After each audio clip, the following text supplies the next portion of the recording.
I truly believe that thoughts are the greatest vehicle to change power and success in the world. Everything begins with thoughts. Your words become your reality. You are where you are today, in part because of what you've been saying about yourself. Words are like seeds. When you speak something out, you give life to what you're saying. If you continue to say it, eventually that can become a reality. Whether you realize it or not, you are prophesying your future.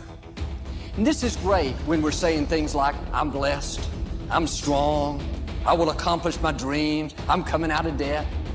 That's not just being positive, you are prophesying victory, prophesying success, prophesying new levels. Your life will move in the direction of your words. But too many people go around prophesying just the opposite. I never get any good breaks. I'll never get back in shape. Business is slow. I'll probably get laid off. Flu season is here. I always get it. They don't realize they are prophesying defeat. It's just like they're calling in bad breaks, mediocrity, lack. You can't talk defeat and expect to have victory. You can't talk lack, not enough, can't afford it, never get ahead, and expect to have abundance. If you have a poor mouth, you're going to have a poor life. If you don't like what you're seeing, start sowing some different seeds. So the first thing you have to do is you have to become conscious of your unconscious thoughts. You got to notice your automatic habits and behaviors. You have to become aware of your emotions that keep you anchored to the past. And if you can become so conscious of the unconscious states of mind and body that they would never slip by your conscious awareness again, you're becoming familiar with the old self so you don't return. Then if you begin to think about new ways of being defined by a vision, plan your behaviors, review them in your mind. Now, if you keep doing that over and over again, you begin to become familiar with a new state of mind. At the same time, if you can emotionally cultivate your inspiration, your joy, your enthusiasm ahead of the experience, by repeating that over and over again, cultivating that state, it's going to begin to become familiar to you. So then the process of change then requires unlearning and relearning, breaking the habit of the old self, reinventing a new self.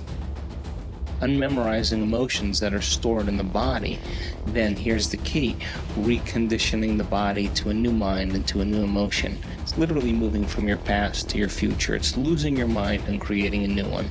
And so then when you begin to understand that in that process, it's going to feel a little bit unfamiliar, uncomfortable. And if you can relax into that, instead of going back to the past, continuously invest in your future, sooner or later, it'll begin to become easier and easier and easier. And all of a sudden, when you least expect it, something amazing is going to happen in your life. And when that event begins to occur, you're going to pay attention to what you did inside of you now to produce the effect outside of you. And that's called human empowerment. And there isn't a person in the world that's excluded from this equation.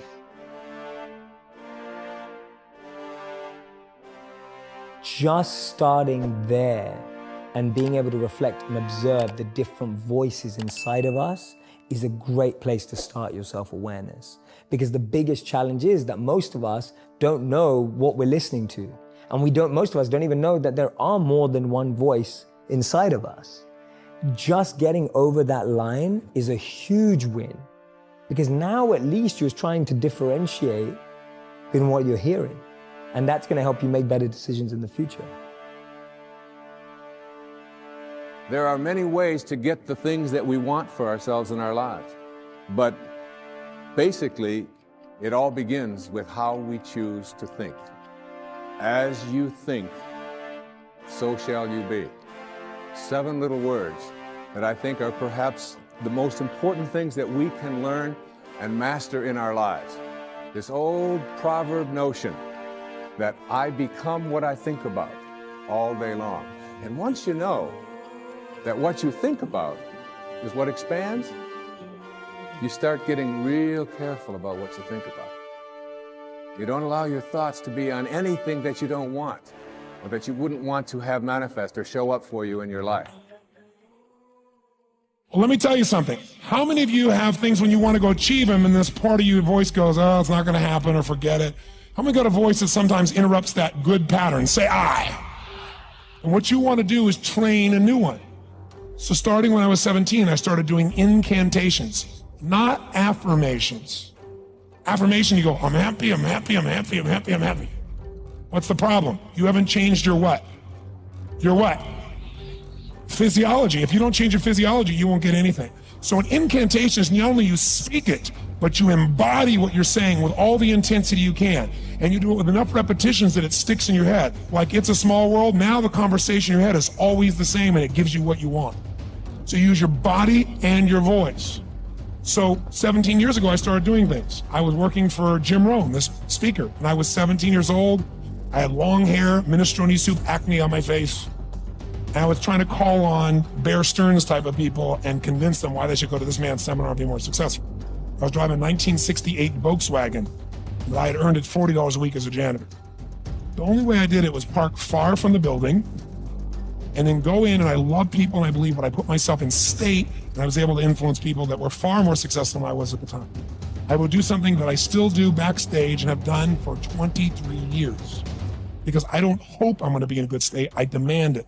So I do an incantation using my whole body. I'd say, I now command my subconscious mind to direct me in helping as many people as possible alive today to better their lives by giving me the strength, the emotion, the persuasion, the humor, the brevity, whatever it takes to show these people and get these people to change their lives now. And I would do that literally driving in my Volkswagen to a meeting in LA on the freeway for 40 minutes. People are looking at me, I'm screaming at the top of my lungs. They're going, I know he's a serial killer. I know he is. But by the time I entered that room, when two people meet, if there's rapport, the person who's most certain will always influence the other person. And I was totally certain, and they were trying to get revved up to certainty. Do you agree with this? Yes or no? I do another one because I was poor. I changed my mindset. I kept doing things, but I never got beyond it.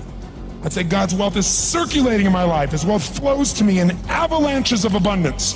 All my needs, desires, and goals are met instantaneously by infinite intelligence, for I'm one with God and God is everything. And I would imagine the abundance in my life and I would feel so grateful.